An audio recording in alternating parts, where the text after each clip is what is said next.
só queria falar agora sobre um outro assunto. Olha só, em relação à PEC dos precatórios, né? Hoje de manhã eu falei mais uma vez com o Eric Decay, ele estava lá, ele entrou ao vivo trazendo notícias para a gente viu mais uma vez nesses capítulos aí, né, e tá marcado para acontecer agora no dia 19 a votação, né, sobre essa questão da PEC, e eu queria entender, na verdade, assim, a opinião de vocês em relação a isso, qual que é a importância e o interesse do governo na aprovação dessa PEC dos precatórios, né, e quais seriam as consequências para o nosso cenário econômico.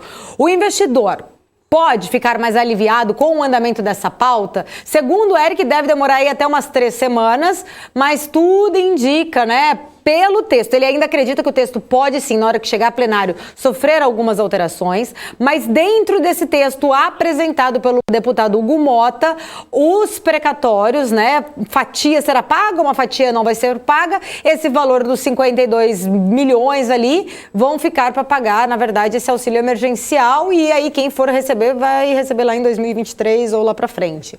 Mas e aí, qual que é a opinião de vocês em relação a isso? Queria que eu começar com o Eric, com o Alan Gani.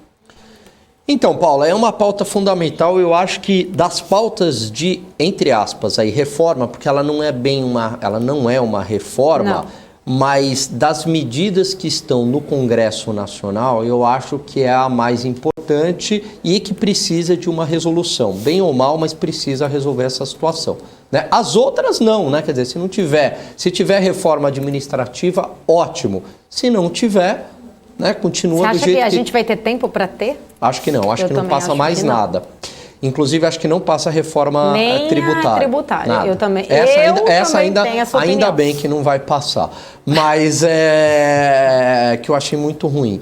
Mas voltando para dos precatórios, né, eu acho que sim, é uma boa notícia, principalmente porque a preocupação em furar o teto dos gastos ficou de fora, né? Que seria uma grande preocupação por parte do mercado. Porque furar o teto dos gastos, na prática, significa populismo.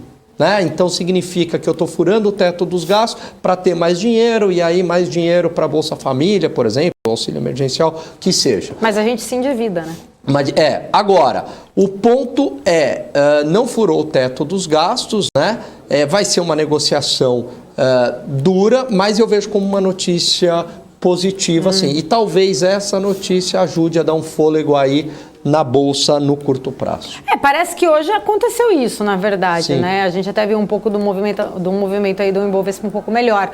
E aí, Alexandre Cabral, qual a sua opinião em relação a isso? Primeira, você acha que isso vai mexer aí as consequências para o nosso cenário econômico?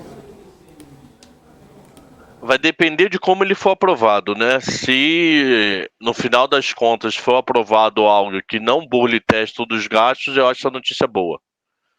Mas ao mesmo tempo pode ter que saber como o STF vai interpretar. Então, eu acho que é bom se for um kit, o famoso kit ideal. O que seria o kit ideal? Não burlar teto e ao mesmo tempo o STF aprovar a medida.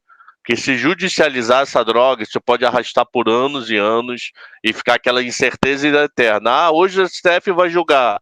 E aí, como é que vai ser a votação? O mercado fica apreensivo. Então, tem que ter duas notícias em paralelo. Não burlar teto e estar de acordo com aquela decisão do Fux lá atrás, que a gente falou logo num dos primeiros programas, quando o Lira lá atravessou a praça e pediu ajuda a Fux.